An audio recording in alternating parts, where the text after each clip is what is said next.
కాల విలాసము. ఓ మహాత్మా, దేహాత్మబద్ధులమగు మేము భోగించవలసిన వస్తువులు ఈ ఉపాయములు అవలంబించి వీటిని పొందుతాము అని చెప్పుకుంటూ మూఢులమై ప్రవర్తిస్తున్నాము. వీరు నావారు, వారు పరాయివారు, ఇవి నా ఇష్టములు, ఇతడు నా శత్రువు, వీటిని జయించి సొంతం చేసుకుంటాను అనుభావాలను కలిగి ఉంటూ ఆయా వస్తు సమూహాల వలన కలుగుచున్న రాగద్వేషములచే ప్రభావితులమవుచున్నాము. సజ్జనులైన వారికి ఇటువంటి విషయాలలో అభినివేశం ఉంటుందా? లేదు. మాపోటి బాలుర వంటి వారు మాత్రమే అద్దంలో కనిపించే ప్రతిబింబ సమానులైన ప్రయోజనములను ఫలములను ఆకర్షిస్తున్నాం. ఇది పొందిన తర్వాత మేము ఎంతో సుఖవంతులం కాబోతున్నాం. ఇది మాకు ఎప్పటికీ తొలగదు. ఇది మాకు ఎప్పటికీ తొలుగుతుందో. ఈ వస్తుజాలం కలిగి ఉండుటచే వారెంత సుఖంగా ఉన్నారు. అవి వారికే ఎందుకు లభించాలి? ఇటువంటి సంసార సంబంధమైన లోభమోహములతో, తుచ్చ హావభావములతో విలువైన కాలమంతా గడిపిస్తున్నాం. స్వామి, సాలెగూడు ఎలుకచే కొరగబడినట్లు కాలముచే మేము ఎంతగానో మోసగించబడుచున్నాం. ఆహా, నేను ఎంత విశాలమైన దానిని అని గర్వించు సముద్రంలో బడబాగ్ని పుట్టి ఆ సముద్ర జలాన్ని స్వాహా చేస్తున్నట్లు అంతరంగమున పుట్టిన దుష్ట సంకల్పముచే ఈ జీవుని దీనునిగా పనిచేస్తున్నాయి, మార్చేస్తున్నాయి. ఈ సృష్టిలో కాలముచే మృంగబడనది ఏదైనా ఉన్నదా? భయంకర సహకార రుద్రస్వరూపుడగు కాలుడు ఈ కనబడే సమస్త దృశ్య పదార్థముల అస్తిత్వమును ఏదో ఒకనాటికి రూపు మాపబోతున్నాడు. విశ్వాత్ముడగు ఆ కాలదేవుడు ఇతడు అధికుడు, ఇతడు స్వల్పుడు అని తేడా చూపకుండా సర్వమును ఆరగిస్తూ త్రేంచుతున్నాడు. అతని స్వరూపము అగమ్య గోచరం. ఈ క్షణములు, నిమిషములు, గంటలు, రోజులు, సంవత్సరాలు, యుగములు, మన్వంతరములు, కల్పములు అన్నీ అతని యొక్క ఉపాధి అని అనవచ్చునేమో. అట్టి ఉపాధితో కొంచెము రూపము దోపింప చేయొచ్చు. ఈ చరాచర విశ్వమంతా తన వశం చేసుకుంటున్నాడు. ఈ వర్తమాన క్షణంలో అత్యంత శుభారంభములైనవి, రమ్యములైనవి, దృఢతరములైనవి కూడా కాలగతికి ఎరకావలసిందే కదా. క్రూరులైన వారు, నిర్దయులైన వారు, కఠినులైన వారు, పరుషంగా మాట్లాడేవారు, మహాగర్వితులు, అనేకులను నిరాటంకంగా దూషించగలిగేవారు, వీరు వారు అనడం దేనికి? అందరూ కూడా క్షణంలో కాలునిచే భస్మం చేయబడుచున్నారు. అతనికి మృంగటం అంటే బాగా ఇష్టం. ఒక్కొక్కసారి ఒక్కొక్క వస్తువును, ఒకేసారి అనేక వస్తువుల్ని మింగివేయగలడు. అనంత లోకములను మింగినా సరే అతని పొట్ట నిండదు.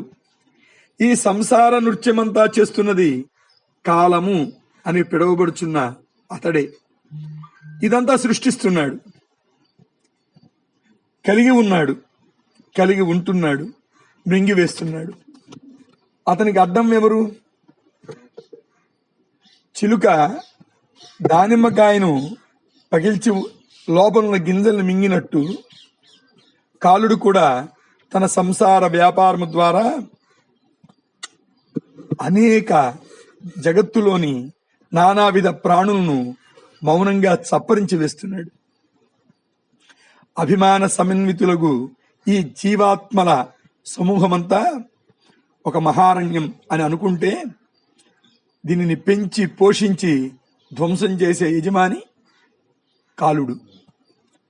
కాలము అనే ఏనుగుకు శుభాశుభ కర్మలు అనే 2 దంతములున్నాయి.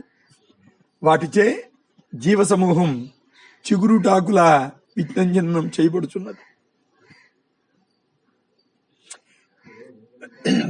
ఈ బ్రహ్మాండము అనబడు దానికి మూలము బ్రహ్మదేవుడు.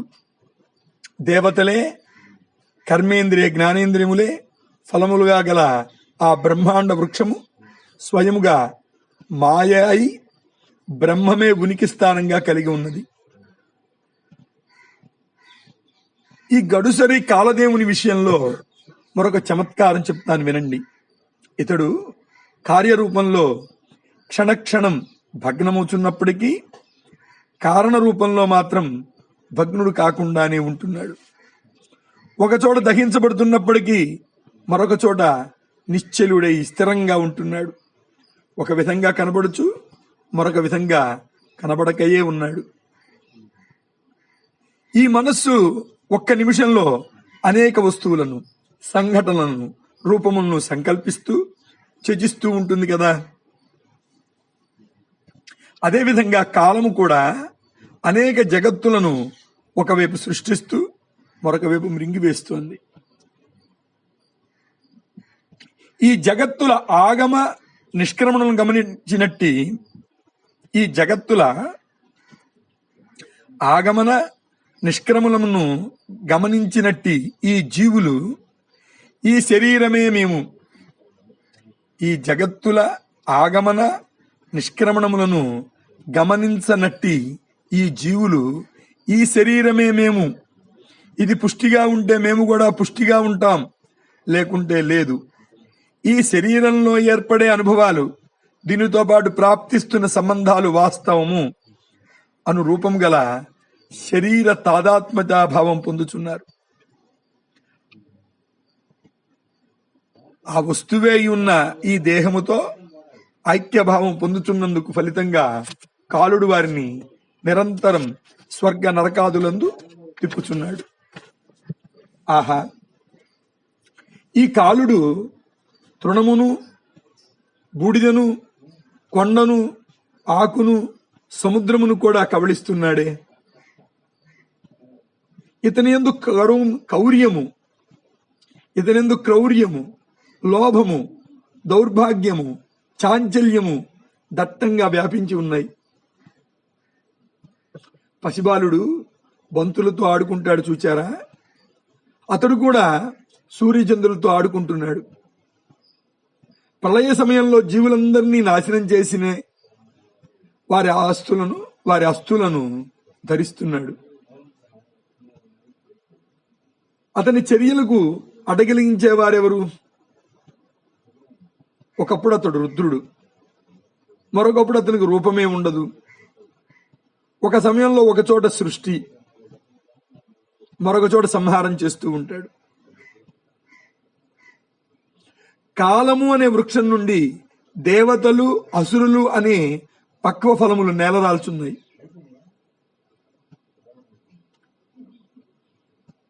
బ్రహ్మాండములు అనే కాయలు అనంత సంఖ్యలో కాస్తున్నాయి. ఆ కాయలపై వారే ద్రోమలు వంటి వారే జీవులు.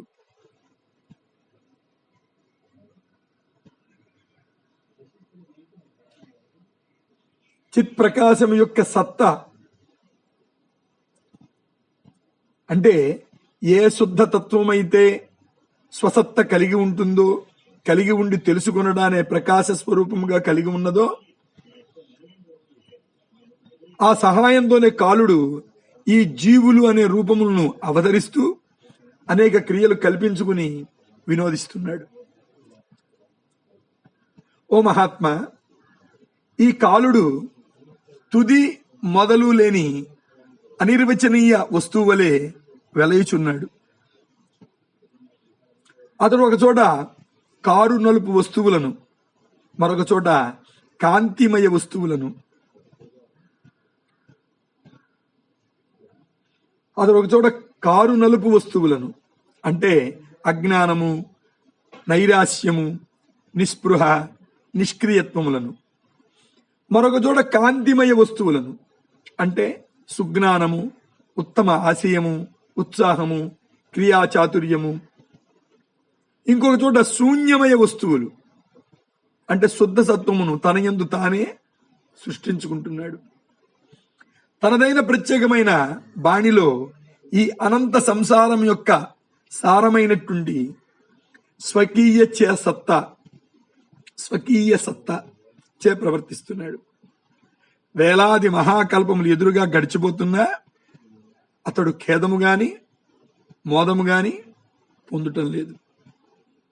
దేనిని చూచి ఆనందించడు, దేనిని ఆదరించడు, ఏది స్థిరంగా కలిగి ఉండడు.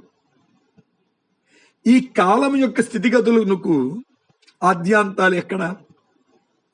ఇతడు అనాయాసంగా లభిస్తున్న జగత్ సృష్టి అనే క్రీడయందు నిరహంకారుడై తను తానే పాలించుకుంటున్నాడు. తనకు తానే సూర్యకిరణ స్వరూపుడై నిర్లిప్తంగా ఈ జగత్తంతా ఏ మూల ఏమున్నదో సర్వదా చూస్తున్నాడు. సూర్యబింబ స్వరూపుడై అవిశ్రాంతంగా రేయింబవులను సృష్టించుకుంటూ పోతున్నాడు. ఓ మహర్షి, జగత్ సమూహములు అనే దీర్ఘ కథలో అతడు లోకపాలకులచే భక్షిస్తుంటే, ఓ మహర్షి, జగత్ సమూహములు అనే దీర్ఘ కథలో అతడు లోకపాలకులనే భక్షిస్తుంటే ఇక మే ఎంతటి వారము చెప్పండి. ఆ కాలుడే జీవులను జగత్తు అనే జీర్ణ కుటీరంలో అమర్చి ఇంతలోనో త్రెంపి పోగులు పెడుతున్నాడు.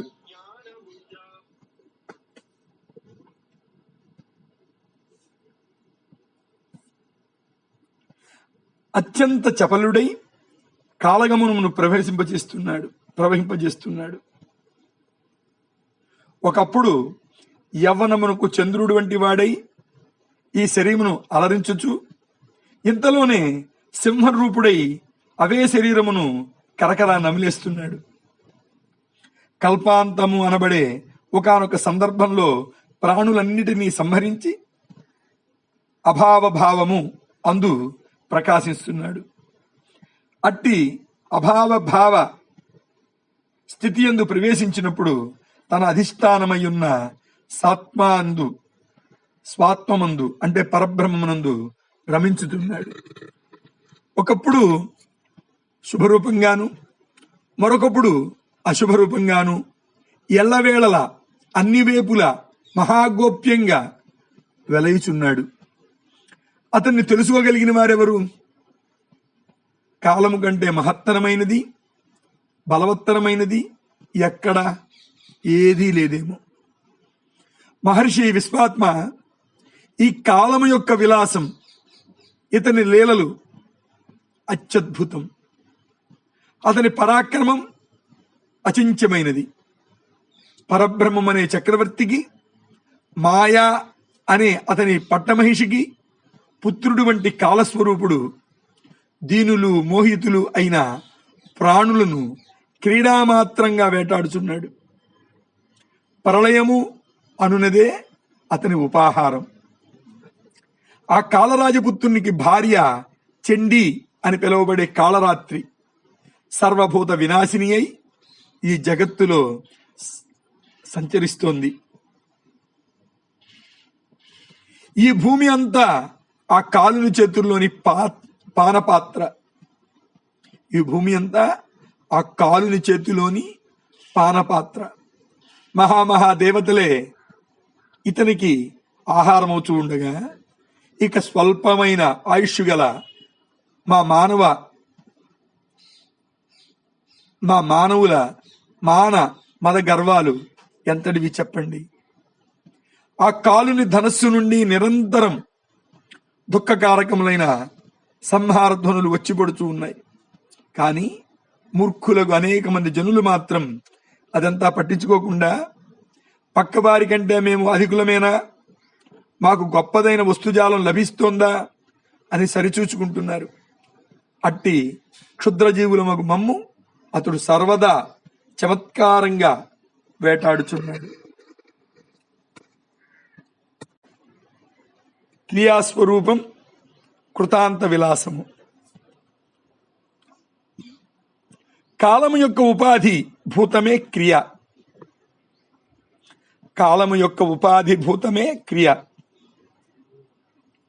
లోకాలన్నీ సృష్టించేది, సంహరించేది ఈ క్రియాతత్వమే.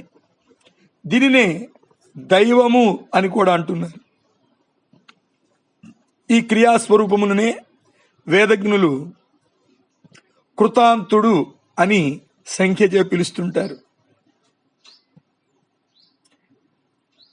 అంటే యముడు అను పురాణనామముచే అష్టదిక్పాలకులో ఒకడిగా చెప్పబడుచున్నది ఈ కృతాంతుడే. ఈ కృతాంతుడు అనుబడు వానికి ఉన్న ఏకైక కర్తవ్యం అదే. దట్టమైన మంచు సూర్యకిరణములచే కరుగుచున్నట్లు ఈ కృతాంతుని వలనే ప్రాణులు పుడుతున్నాయి, నశిస్తున్నాయి. ఈ కనబడే జగన్మండలమంతా అతని నృత్యశాలయే కదా. ఈ కృతాంతుడు క్రియా ఫలము అనే భంగిమను చూపుతూ కాపాలికా వేషం ధరించి నృత్యం చేస్తున్నాడు. పైకి అనురాగి వలె కనిపిస్తూ అల్పబుద్ధులకు అర్థం కాని ఏదో నియతి, అంటే ఇది ప్రయోజనము అను నియమం, దీనికి ఇది ప్రయోజనము అను నియమము అంటే నియతిని అనుసరిస్తూ జీవుల సుఖదుఖాలకు కారకుడవుతున్నాడు. ఈ నియతిని అనుసరించే స్వర్గ మర్త్య పాతాళ లోకములు, శుభాశుభములు, కలిమిలేములు కలుగుచున్నాయి. లౌకిక వైదిక కర్మలతో కూడిన ఈ ప్రపంచ రచన అతనదే. బాలుడు విసుగు విరామం లేకుండా మట్టి బొమ్మలు చేస్తూ నశింపజేస్తున్నట్లు ఆ కృతాంతుడు అసంఖ్యాగములకు జీవులను వారి వారి కర్మ వ్యవహారములందు రచిస్తూ పోతున్నాడు. మరలా ఆ కర్మల ప్రయోజనములను ప్రసాదిస్తూ సృష్టి ప్రళయములను సాగిస్తున్నాడు. దైవ విలాసం. నియతి, కృతాంతుడు, కాలుడు, మహాకాలుడు, వీరి సన్నివేశమే ఈ జగత్తంతా. అట్టి విస్తార సంసారంలో ఏమూలో స్వల్పాయుష్కులమై మేము అత్యంత అజ్ఞానముతో కూడిపడి ఉన్నాం. శరీరధారులమై ఈ దృశ్య ప్రపంచంలోకి ప్రవేశించుచున్న మేము, శరీరధారులమై ఈ దృశ్య ప్రపంచములోనికి ప్రవేశించి ఉన్న మేము దైవము అనబడే ఏమాత్రం గ్రహింప సఖ్యం కాని ఒకానొక శక్తిచే మోహితులమవుతున్నాం. అట్టి దైవము అనుదానికి పూర్తిగా అమ్ముడుపోయి తోలుబొమ్మలు ఆడించు వాని చేతిలో తోలుబొమ్మల వలె అస్వతంత్రులమై ప్రవర్తిస్తున్నాం. వన్యమృగాల వలె మూఢులమై సంచరించుచున్నాం.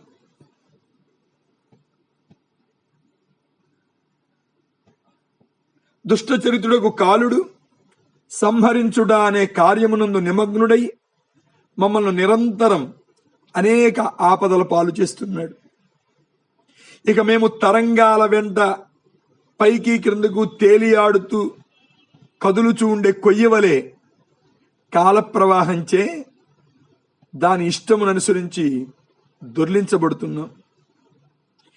ఎంత ఆలోచించినా అర్థం కానట్టి దైవము అనబడు విషయం గురించి అత్యంత భయపడుతూ బ్రతుకుచున్నాం.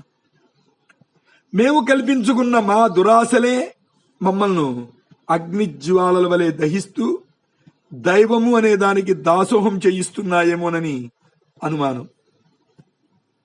మా బాల్య యవ్వన వార్ధక్య దశలన్నీ అవిక్షణపూర్వకమైన అర్థం పర్థం లేని అనేక యత్నములచే గడిచిపోతున్నాయి. ఏవోవో భయాలు, ఆశలు, ఉద్వేగాలు, మూఢత్వాలు మమ్మల్ని అణిచిపెడుతున్నాయి. చివరకు జరాపతితులమై కాలునిచే మింగబడుచున్నాము.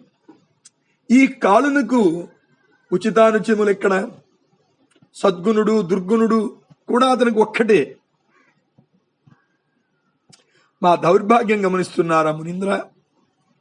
ఎంతో సుఖకరములు అని తలిచి అనేక ప్రయత్నములచే పోగు చేసుకున్న భోగములే కొంతకాలానికి మా పాలిట దుఃఖహేతువులవుతున్నాయి. మా దౌర్భాగ్యం గమనిస్తున్నారా మునీంద్ర? ఎంతో సుఖకరములు అని తలచి అనేక ప్రయత్నములచే ప్రోగు చేసుకున్న భోగములే కొంతకాలానికి మా పాలిట దుఃఖహేతువులవుతున్నాయి. దైవం యొక్క విలాసమేమిటో మేము మాత్రం ఏం గ్రహించలేకపోతున్నాం. ఒక్కసారి ఈ లోకాలన్నీ పరిశీలించి చూచినప్పుడు ఇవన్నీ దుఃఖకరములేనని నాకు అనిపిస్తున్నాయి. ఏవి పొందిన తర్వాత ఈ జీవుడు నేను సుఖిస్తాను అని అనుకుంటున్నాడో,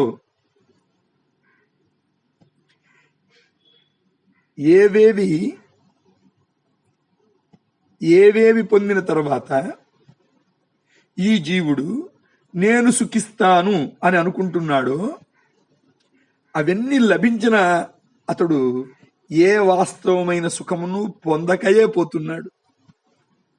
అది ఎట్లు జరగబోతున్నదో అదంతా దైవం యొక్క ఆధీనంలో ఉండగా జీవుడు దేనిని గురించి సంతసించగలడు చెప్పండి? అయినప్పటికీ అతనిలో ఏదో పొందాలనే తపన మాత్రం ఉండనే ఉంటుంది. అట్టి అంతర్గతమైన ఆరాటమును ఏవేవో ధన జన పేరు ప్రతిష్టల వంటి వాటి కొరకై చేసే ప్రయత్నములు అనే కాలయాపనతో కొద్దిసేపు కప్పిపెట్టినప్పటికీ అతని యందు అంతర్గతమైన ఆవేదన సమిసిపోవటం లేదు. ఓ మహర్షి, ఏ పదార్థ జాలమంతా మహాదైశ్వర్యమని మహద్భాగ్యమని ఈ జీవులు భావించి ఆయా వస్తుజాలం పొందడానికి అనేక ప్రయాసలతో కూడిన ప్రయత్నములు చేస్తున్నారో అవన్నీ కూడా నా ఉద్దేశంలో తుచ్చమే అవుతున్నాయి. సత్యదృష్టి, దూరదృష్టి, పరిశీలాత్మక దృష్టి లేకపోవటం చే ఈ జీవుడు అనేక మోహములను పొందుతూ అత్యంత ప్రయాసపడుచున్నాడు. ఈ ఆయువును చూద్దామా, అత్యంత చపలమైనది. మృత్యువ అల్లంత దూరంలో అత్యంత క్రూరంగా ఎదురు చూస్తోంది. ఈ జీవుడు యవ్వనము అనే అందమైన తెలివైన మోసగత్తెను చూచి మాన మద గర్వాదులు పొందుతూ క్షణంలో విచక్షణ కోల్పోతున్నాడు. కానీ యవ్వనం శాశ్వతమా? కాదు. అది వాస్తవానికి క్షణికం. బాల్యం చూద్దామా, అది దట్టమైన అజ్ఞానంతో కప్పివేయబడి ఉంటుంది. ఈ లౌకిక విషయాలు చూస్తే ఇవన్నీ అనేక విషయానుసంధానములచే కలంకితమై ఉన్నాయి. ఈ బంధువులు, ఈ మిత్రులు, ఈ స్వజనులు, ఈ పరిజనం, ఈ పరిచయాలు ఇవన్నీ బంధాలే కాని వాస్తవమైన సుఖమును ప్రశాంతతను ప్రసాదించేవి కావు. ఈ భోగములు మహారోగముల ప్రతిరూపములు మాత్రమే. ఎప్పటికో ఎక్కడో ఏదో పొంది సుఖించబోతున్నాను అను రూపములుగా వ్యవహారమంతా చింక దాహంతో పరితపిస్తూ అల్లంత దూరంలో గల మృగదృష్ట జలం చూచి గంతులు వేయటం వంటిదే. ఈ దైవము లేక కాలగతి యొక్క చర్యలు ఎంత ఆశ్చర్యంగా చమత్కారంగా ఉన్నాయి. ఇంద్రుడంత వాడు కూడా మృత్యుకమున పడుతున్నాడు. ఇంద్రుడంతటి వాడు కూడా మృత్యుముఖమున పడుతున్నాడు. సర్వమును నిర్దేశించే యముడు నియమించబడుతున్నాడు. వాయువంతటి వాడు ఒక రోజుకు ప్రాణహీనుడగుతున్నాడు. చంద్రుడు ధూళిగా మారిపోతున్నాడు. సూర్యుడు ఖండములగుతున్నాడు. అగ్ని ఆరిపోతున్నాడు. విరంచి వీగిపోయి నామరూపాలు కూడా లేకుండా ఆగుతున్నాడు. హరి అంతటి వాడు హరించిపోతున్నాడు. భర్గుడు భస్మమగుతున్నాడు. కృతాంతుడు కాలునిచే మృంగబడుతున్నాడు. కాలుడు మహాకాలు నిందు విలయమోచున్నాడు.